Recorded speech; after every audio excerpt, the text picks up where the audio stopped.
Bismillahirrahmanirrahim. Assalamualaikum warahmatullahi wabarakatuh dan salam sejahtera kepada seluruh rakyat Malaysia yang dikasihi sekalian.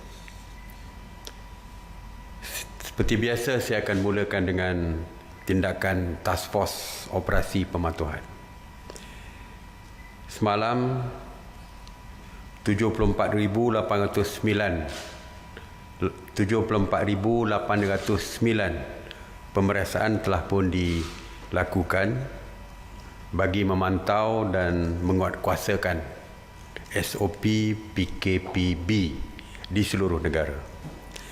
Sebanyak 5,139 pasaraya, 5,029 restoran, 885 penjaja dan 1,563 kilang serta 3,946 bank telah pun diperiksa.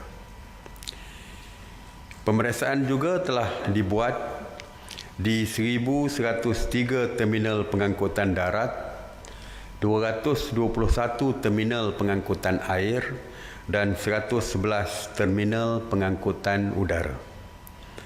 Pasukan Task Force Operasi Pematuhan juga telah memeriksa sebanyak 26,558 kenderaan persendirian, 2,945 kenderaan awam dan 1 vessel.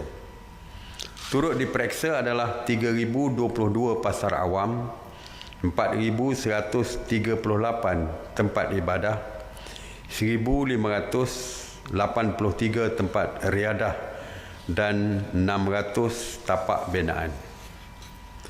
Sebanyak 3,833 pasukan pematuhan telah membuat pemantauan dan melibatkan seramai 19,896.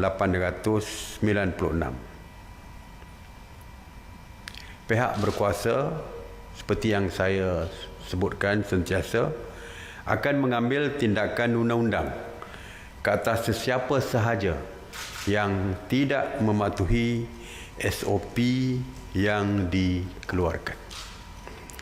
Semalam, PDRM telah menahan 142 individu di atas kesalahan melanggar SOP, yang mana 124 individu telah direman, 3 individu dijamin polis dan 15 individu diberikan kompaun oleh polis. Bermakna mulai semalam kompaun telah mula dikeluarkan oleh pihak polis. Saya dah beritahu bahawa pihak polis jika memulakannya dengan nasihat dan amaran, saya dah katakan bahawa mesyuarat khas menteri-menteri telah pun memberi kuasa kepada pihak polis untuk mengambil tindakan undang-undang, bermakna kompaun telah pun mula dikeluarkan. Dan setakat ini mungkin belum ada lagi yang dihadapkan ke mahkamah, tetapi saya percaya mungkin selepas ini akan adalah mereka yang dihadapkan ke mahkamah di atas kesalahan melanggar SOP. Sebab itulah saya amat berharap supaya semua rakyat kita patuh kepada setiap peraturan dan SOP yang dikeluarkan oleh kerajaan. Jangan ada anggapan mengatakan bahawa pihak polis akan membiarkan saja pelanggaran ini tanpa tindakan undang-undang dan sebagainya. Jangan ambil kesempatan daripada tindakan awal polis yang hanya menasihat, yang hanya memberikan amaran. Tapi seperti saya sebutkan tadi, pihak polis telah pun bertindak melebihi daripada amaran dan juga nasihat, kerana sudah ada yang diambil tindakan undang-undang bermula dengan 15 individu yang dikeluarkan kompaun terhadap mereka. PDRM dan ATM akan membuat rondaan terutamanya ketika hari perayaan. Jadi bermakna bila balik kampung, ramai yang menganggap hari raya, takkanlah polis nak mengawal rumah mereka. Betul? Tak mungkin setiap rumah akan dikawal. Tetapi saya dimaklumkan tadi oleh Ketua Polis Negara bahawa sewaktu perayaan pihak polis akan meronda di setiap kawasan, dan jika didapati banyak kenderaan di luar rumah, mereka akan menyemak kediaman yang berkaitan dari segi jumlah yang berada di dalam rumah yang berkaitan. Jadi kalau banyak kereta, berkemungkinanlah ramai orang. Jadi pihak polis akan menyiasat lebih lagi berapa jumlah yang ada di dalam rumah tersebut. Jadi saya nak beri ingatan ini bahawa pihak polis dan Angkatan Tentera telah pun bersetuju untuk bergerak sewaktu hari raya pertama dan juga hari raya seterusnya bagi memastikan SOP dipatuhi. Mengenai sekatan jalan raya, semalam pihak polis mengadakan 149 sekatan jalan raya, terutamanya yang merentas negeri. Dan mereka telah memeriksa sebanyak 250,891 kenderaan. Saya menjangkakan tak banyak kenderaan yang nak merentas negeri. Rupa-rupanya sangkaan saya silap sekali lagi hari ini. Kerana semalam sebanyak 1,633 kenderaan yang cuba merentas negeri untuk pulang ke kampung. Bertambah lagi lah, raya dah dekat, bertambah lagi lah agaknya. Jadi kenderaan ini telah pun diarahkan untuk berpatah balik oleh pihak polis. Maknanya semakin hari semakin bertambah, semakin dekat raya semakin bertambah. Dan pihak polis masih lagi bertimbang rasa untuk tidak mengenakan kompaun dan lain-lain tindakan. Saya percaya akhirnya pihak polis pastinya akan mengenakan tindakan undang-undang yang lebih keras lagi. Saya ingin mengingatkan sekali lagi bahawa SOP rentas negeri adalah sama. Tidak ada perubahan. Iaitu tidak boleh merentas negeri kecuali kes-kes kecemasan atau kerja. Dan kebenaran rentas negeri hanya boleh diberikan oleh pihak polis. Jadi sesiapa yang ingin merentas negeri kerana ada kecemasan, keluarga sakit, ada kematian dan sebagainya, boleh ke balai polis yang berdekatan untuk mendapat kebenaran. Itu saja kebenaran untuk rentas negeri. Selain daripada itu, rentas negeri tidak dibenarkan. Ini bukan saja untuk laluan darat, tetapi juga laluan udara. Bermakna rentas antara negeri di dalam semenanjung juga tidak dibenarkan kecuali dengan kebenaran polis. Begitu juga rentas negeri daripada semenanjung ke Sabah dan Sarawak juga tidak dibenarkan kecuali dengan kebenaran polis. Jadi saya ingin menasihatkan kepada mereka yang berniat untuk rentas negeri melalui udara, sebelum beli tiket pesawat, minta kebenaran daripada polis dulu.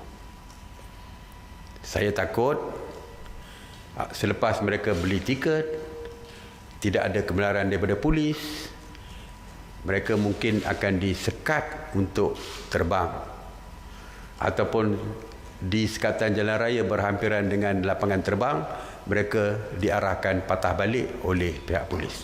Jadi akhirnya mereka yang terpaksa menanggung kerugian kerana membeli tiket dan akhirnya tidak mendapat kebenaran daripada polis untuk terbang merentasi negeri. Bagi penerbangan ke Sabah dan Sarawak, penumpang-penumpang ke Sabah dan Sarawak yang mendapat kebenaran polis. Yang tak dapat kebenaran polis memang tidak dibenarkan. Yang dapat kebenaran polis sekalipun, mereka akan disaring sejurus tiba di lapangan terbang negeri masing-masing. Jadi mereka akan disaring, membuat swab test sampai setibanya di negeri masing-masing. Yang positif akan dihantar ke hospital dan yang negatif akan dibenarkan pulang ke rumah, tetapi wajib untuk membuat kuarantin kendiri di rumah masing-masing. Dia kena buat self quarantine di rumah masing-masing. Bagi Sarawak, walaupun selepas negatif kali pertama, selepas tiba, apabila pulang ke rumah, hari ke-10 mereka akan dibuat swab test kali kedua di Sarawak. Jadi ingin ditegaskan bahawa mereka yang pulang ke rumah tetapi gagal mematuhi arahan untuk membuat kuarantin kendiri tersebut boleh diambil tindakan undang-undang oleh pihak kerajaan. Walaupun ini merupakan penumpang biasa, tidak termasuk pelajar-pelajar. Pelajar-pelajar saya dah sebutkan semalam, mereka boleh pulang kerana Kementerian Kesihatan, Kementerian Pengajian Tinggi dan Kerajaan Negeri telah pun bersetuju dengan SOP-SOP yang telah pun dikeluarkan oleh ketiga-tiga kementerian dan juga Kerajaan Negeri ini. Saya ingin menyebut tentang berita palsu. Seperti yang saya katakan bahawa kerajaan memandang serius kepada berita palsu, dan sehingga 19 Mei 2020 sebanyak 265 kertas siasatan telah pun dibuka oleh PDRM dan SKMM yang berkaitan dengan berita palsu mengenai COVID-19. Dari jumlah tersebut, sebanyak 178 masih dalam siasatan, manakala 30 telah pun didakwa di mahkamah. 11 diberikan notis amaran dan 18 telah mengaku bersalah. Jadi orang ramai, rakyat semua diminta berhati-hati sebelum menyebarkan sebarang kandungan yang diragui kesahihannya, dan digalakkan supaya menyemak kesahihan berita melalui portal sebenarnya.my. Seperti yang saya sebut selalu dan masih saya ingin ingatkan juga hari ini, pihak PDRM dan SKMM akan mengambil tindakan tegas terhadap mereka yang menyebarkan berita palsu. Oleh itu, semak dulu sebelum kongsi. Mengenai operasi sanitasi awam, Ops Sanitasi Awam di bawah kawal selia KPKT sejak 30 Mac 2020 telah melakukan 6,640 operasi sanitasi yang merangkumi 174 zon, termasuk di 78 zon kuning dan merah, dan sebanyak 10,247 premis kerajaan, premis perniagaan dan kawasan awam telah disanitasi. Semalam, sebanyak 92 operasi sanitasi meliputi 34 zon merah dan kuning di 12 negeri, termasuk 19 operasi di Sabah, 16 operasi di Sarawak, 12 operasi di Johor dan 11 operasi di Kedah. Mengenai pengurusan pusat kuarantin, sehingga 8 pagi 19 Mei, sebanyak 256 pusat kuarantin telah beroperasi berbanding 245 pada hari sebelumnya, yang mana 17,482 individu sedang menjalani proses kuarantin wajib. Semalam, seramai 583 rakyat Malaysia telah pulang ke tanah air dan di kuarantin wajib. Bila saya sebut seramai 543 rakyat Malaysia pulang tu, termasuklah daripada Singapura sebenarnya. Ya, sebab itu nampak ramai tu. Seramai 38,133 rakyat Malaysia yang pulang dari luar negara telah dikuarantin wajib sejak 3 April 2020 dan sehingga hari ini seramai 29,819 telah pun selesai menjalani kuarantin wajib dan telah dibenarkan pulang ke rumah masing-masing. Mengenai penghantaran pulang pelajar IPT, semalam KPT telah menghantar pulang 418 pelajar IPT ke kampung halaman masing-masing melalui 3 penerbangan dari Kuala Lumpur ke Miri, Bintulu dan juga ke Sibu. Jadi daripada 27 April 2020 sejak bermulanya penghantaran pulang sehingga semalam, KPT telah pun menghantar pulang 49,437 pelajar ke pangkuan keluarga masing-masing. Cuma hari ini tiada pergerakan pelajar pulang ke kampung halaman masing-masing. Hari ini mesyuarat khas Menteri-Menteri mengenai pelaksanaan PKP telah menerima permohonan daripada Menteri Belia dan Sukan Yang Berhormat Datuk Seri Rizal Merican untuk memberi kelonggaran khas bagi program Road to Tokyo 2020. Jadi mesyuarat telah bersetuju untuk memberikan kelonggaran khas yang melibatkan 265 individu termasuk 57 atlet bagi persiapan dan sesi latihan untuk persediaan ke Sukan Olimpik dan Sukan Paralimpik di Tokyo, Jepun. Sesi latihan ini akan dijalankan di 3 kem latihan berpusat yang telah ditetapkan. Jadi maknanya walaupun ada 265 individu, tetapi bukan mereka dikumpulkan setempat, tapi dipisah-pisahkan ke 3 kem latihan, iaitu di Kompleks Sukan Bukit Jalil yang melibatkan 181 individu, di Akademik Badminton Malaysia di Bukit Kiara 56 individu dan juga program latihan perahu layar kebangsaan Langkawi di Langkawi 28 individu. Dan kem latihan berpusat ini akan bermula pada 1 Jun hingga 30 Jun 2020 sebagai fasa pertama.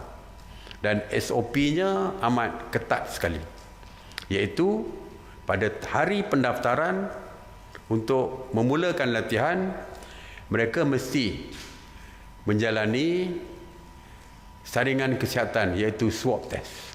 Semua yang negatif saja yang boleh memulakan latihan, yang positif dihantar ke hospital. Dan KBS akan menggunakan pendekatan quarantine approach selama 30 hari tersebut, iaitu apabila mereka masuk ke pusat latihan, mereka tak boleh keluar lagi. Mereka seperti di kuarantin wajib lah. Masuk tu terus tinggal ke situ bersama dengan kumpulan mereka, tidak boleh keluar. Dan 1 bulan dari segi kesihatannya, Kementerian Kesihatan bersamaan dengan 2 kali tempoh incubation period 2 kali. Jadi kalau sebulan tu, kalau tak ada gejala, seolah-olah dianggap sebagai mungkin boleh dianggap sebagai bersih daripada jangkitan COVID-19. Walaupun inkubasi selama 2 bulan, tetapi sebelum mereka keluar tamat latihan, sekali lagi mereka akan dibuat saringan swab test sebelum mereka keluar. Dan sewaktu latihan pun penjarakan sosial tetap diadakan.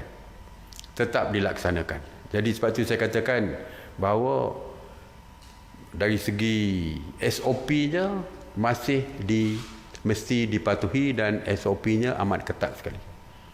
Jadi walau latihan badminton misalnya, court pun dari segi jarak antara court dengan court yang lain ada jarak, mungkin ada di antara court dengan court tu ada court kosong dan sebagainya. Jadi semua perkara ini akan dipatuhi oleh Kementerian Belia dan Sukan supaya dapat kita elakkan jangkitan kepada atlet-atlet kita.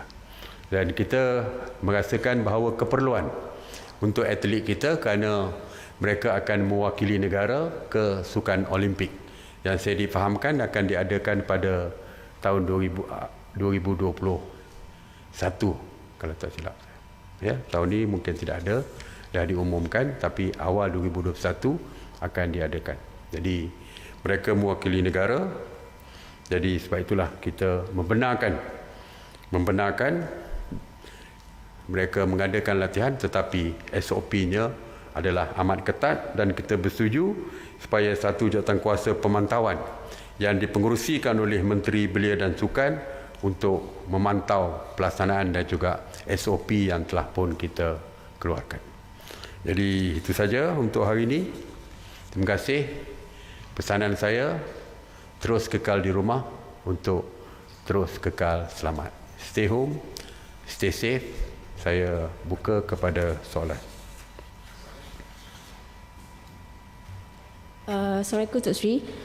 Mesyuarat hari ini ada tak capai apa-apa keputusan berkaitan dengan ibu bapa yang masih degil bawa anak-anak pergi mall ataupun hospital? Sebab semalam DG pun ada mention akan ada meeting pada hari ini dengan MKN. Dan soalan kedua, KKM juga telah menasihat orang ramai untuk tidak menziarah kubur pada tahun ini. So saranan tersebut dapat sambutan baik daripada beberapa negeri. Daripada pihak kerajaan persekutuan bagaimana? Adakah ia akan dikuatkuasakan? Itu saja. Memang kita ada bincang tentang ibu bapa yang membawa anak ke shopping kompleks. Ya. Setakat ini tidak ada SOP, tidak ada peraturan. Tapi setakat hari ini, setiap hari pun saya, DG Kesihatan memberi nasihat. Kalau kita bincang tadi, ada beberapa implikasi lain yang kita pertimbangkan. Sebab tu kita tak putuskan tadi. Sebagai contoh, ada ibu tunggal yang mempunyai anak kecil. Kalau mereka dihalang untuk bawa anak ke pusat membeli belah, dan jika mereka bawa, mereka dikenakan compound sebagai contoh. Jadi, di mana mereka nak tinggalkan anak mereka sebagai contoh? Kalau mereka bawa, mereka kena saman. Kalau tak bawa, kalau dikunci di dalam rumah, anything can happen pada anak mereka. Kalau mereka tinggalkan dalam kereta, takut ada kes kematian anak di dalam kereta, seperti yang kita pernah baca dan sebagainya. Jadi banyak pertimbangan juga yang kita perincikan tadi. Beberapa isu-isu.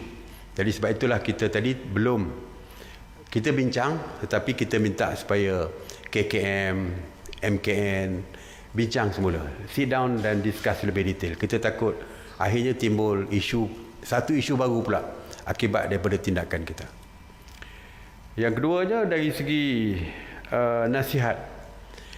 Semalam DG mungkin menasihat supaya tidak pergi ke kubur sewaktu raya. Nasihat, ya, masih lagi nasihat. Walaupun saya tidak tahu sama ada akan keluar SOP atau tidak kerana tidak dibincangkan tadi. Tidak dibincangkan. Tetapi seperti kita kata, MKN dan KKM boleh sentiasa membincangkan. Kalau mereka ingin mengeluarkan SOP dan mereka mungkin boleh maklumkan kepada kita. Tapi setakat ini adalah nasihat. Saya percaya sebenarnya kawalan kendiri itu lebih penting. Disiplin diri itu penting. Tak perlu kita setiap masa untuk membuat peraturan dan undang-undang. Kalau perkara itu mendatangkan bahaya, walaupun tidak ada undang-undang, kita perlu lindungi anak kita daripada bahaya. Kalau bawa anak kecil ke shopping kompleks mendatangkan bahaya, tak payah bawa anak kita ke shopping kompleks kerana membahaya. Seperti saya katakan bahawa virus COVID-19 ini akan terus berada di sekitar kita. Minimum 2 tahun. Dan WHO mengatakan kemungkinan akan sampai 5 tahun. Iaitu sehingga ditemui vaksin untuk mengubat penyakit COVID-19 ini. Kalau 2 tahun, tak mungkin PKP ini akan kekal 2 tahun. Apabila PKP ditamatkan, SOP, peraturan tidak boleh lagi dikenakan kepada rakyat negara kita. Maka kawalan kendirilah yang melindungi kita. Sebab saya katakan bahawa COVID-19 virus terus berada di sekitar kita. Mereka yang kita temui mungkin kawan kita merupakan carrier, pembawa kepada virus tersebut. Undang-undang tidak ada. Dan kita tak boleh saman sesiapa lagi nak balik kampung ke nak buat apa ke selepas itu. Jadi tetapi kitalah yang perlu sedar apakah tindakan kita itu membahaya ataupun tidak. Kalau tindakan itu bahaya, maka jangan kita lakukan perkara yang membahayakan tersebut. Sebab itulah banyak sekarang kita buat secara nasihat. Kita kurangkan, kita longgarkan berbagai-bagai perkara, tetapi kita tetap memberi nasihat bahawa kalau boleh jangan. 20 orang boleh datang ke rumah kita, boleh beraya di rumah kita. Tapi ramai yang punya kesedaran semalam, saya sebut berapa jumlah dia semalam, 74% mengatakan bahawa dia nak beraya sendiri, tak mahu orang luar datang ke rumah dia kerana itu adalah kesedaran diri sendiri. Jadi yang pentingnya adalah kesedaran diri sendiri. Jadi yang anak ke kubur dan sebagainya setakat ini adalah masih di dalam peringkat nasihat, dan kalau ada apa-apa SOP dan sebagainya akan terus kita bincangkan dan mungkin kita akan umumkan kalau ada akan umumkan. Setakat ini kekal sebagai nasihat semata-mata. Masih lagi di peringkat nasihat. Okey. Datuk Seri, pengusaha kedai gunting rambut merayu agar kerajaan membenarkan perniagaan mereka dibuka semula memandangkan 2 bulan mereka kehilangan sumber rezeki, dan malam mereka bersedia mematuhi SOP yang ditetapkan kerajaan sekiranya dibenarkan. Komen Datuk Seri. Terima kasih Datuk Seri. Ya, saya pun terima rayuan. Seperti saya kata, handphone saya ni ramai orang tahu rupanya nama. Dan kali saya kena tulis Superman jugalah. Batman, Superman. Ramai orang tahu. Malam-malam pun saya terpaksa menjawab. Memang ramai pengusaha-pengusaha, tukang rambut, gunting rambut, persatuan-persatuan gunting rambut WhatsApp saya supaya kalau boleh diberikan kebenaran. Saya tahu biasanya perniagaan yang paling laris sebelum raya ni. Sebab biasanya raya orang gunting rambut. Walaupun setakat ini kita belum bincangkan lagi. Ya, kerana setakat ini gunting rambut masih lagi di dalam list negatif ataupun list yang terlarang. Jadi setakat ini kita belum ada sebarang perbincangan. InsyaAllah kalau ada kita nampak, kalau dinasihatkan oleh Kementerian Kesihatan, kita boleh berbincang tentang gunting rambut ni, kita akan bincang tentang gunting rambut ini untuk memberi kebenaran. Setakat ini kita tidak mendapat sebarang nasihat daripada Kementerian Kesihatan. Ya.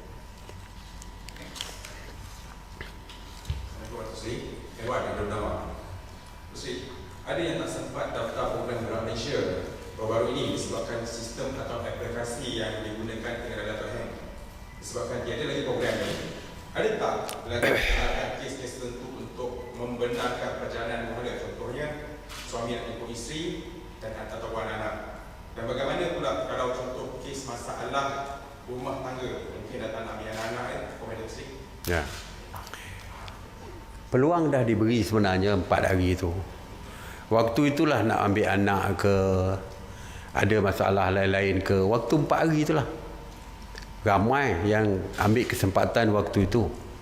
Tapi selepas 10 hari bulan, kita dah kata tutup. Tetapi seperti saya katakan tadi bahawa untuk rentas negeri ini kebenaran daripada polis. Jadi kalau ada isu yang betul-betul serius yang pada tanggapan polis boleh dibenarkan pergerakan tersebut, maka kita terserah kepada budi bicara pihak polis. Jadi yang kes-kes tertentu ni boleh merujuk kepada pihak polis untuk mendapatkan kebenaran. Tetapi peraturannya, SOP-nya jelas. Tiada lagi rintas negeri dibenarkan. Okey? Assalamualaikum Tuan Sri. Difahamkan hari ini Kementerian Perpaduan Negara akan membentangkan SOP berkaitan rumah ibadat. Jadi adakah telah dibentangkan dan apakah keputusannya dan bila rumah-rumah ibadat ini boleh dibuka? Ya, tadi saya umumkan tentang KBS. Ya. Tapi dan sebenarnya memang ada pembentangan daripada Kementerian Perpaduan. Cuma saya tak umumkan lagi kerana kita belum lagi mencapai persetujuan tadi, kerana ada beberapa perkara yang perlu diperhalusi lagi. Dah dibentangkan, dah dibincangkan, tetapi ada beberapa perkara yang perlu diperhalusi, dan Menteri Perpaduan memaklumkan bahawa Menteri Perpaduan akan jumpa semula dengan pemimpin-pemimpin agama lain. Pemimpin agama lain selain pada agama Islam lah. Agama lain dia akan jumpa semula untuk memberikan cadangan yang dikemukakan, cadangan balas yang dikemukakan oleh mesyuarat pagi tadi. Jadi mungkin minggu ni mungkin dibincang balik. Kita ada mesyuarat hari Khamis, kalau sempat hari Khamis, kalau tak sempat hari selepas itu, bentang semula, kita bincang semula, dan kalau boleh setuju, dan saya akan umumkanlah apa benda persetujuan yang dicapai tersebut. Okey. Datuk Seri Bashar Sani Bernama. Semalam tu dari media sosial laporan media yang mengatakan Datuk Seri menyatakan tidak boleh rentas daerah semasa hari raya. So benar atau tidak berita tersebut? Dan yang kedua, sebelum ini PM umum boleh ada pergerakan rentas negeri untuk suami isteri yang terpisah sebab kerja di negeri lain-lain. So boleh ke pergerakan itu diadakan sewaktu tempoh raya? Sedangkan untuk sebab raya memang Datuk Seri kata pergerakan rentas negeri tidak dibenarkan. Ya.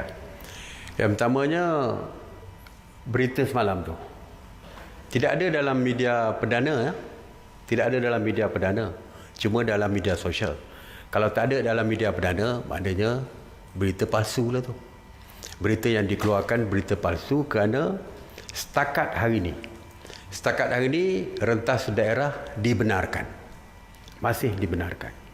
Walaupun seperti saya kata tadi, di dalam Akta 342 Kementerian Kesihatan, iaitu Ketua Pengarah Kesihatan, boleh membuat perubahan dari segi SOP ataupun peraturan-peraturan yang telah kita perkenalkan dan umumkan.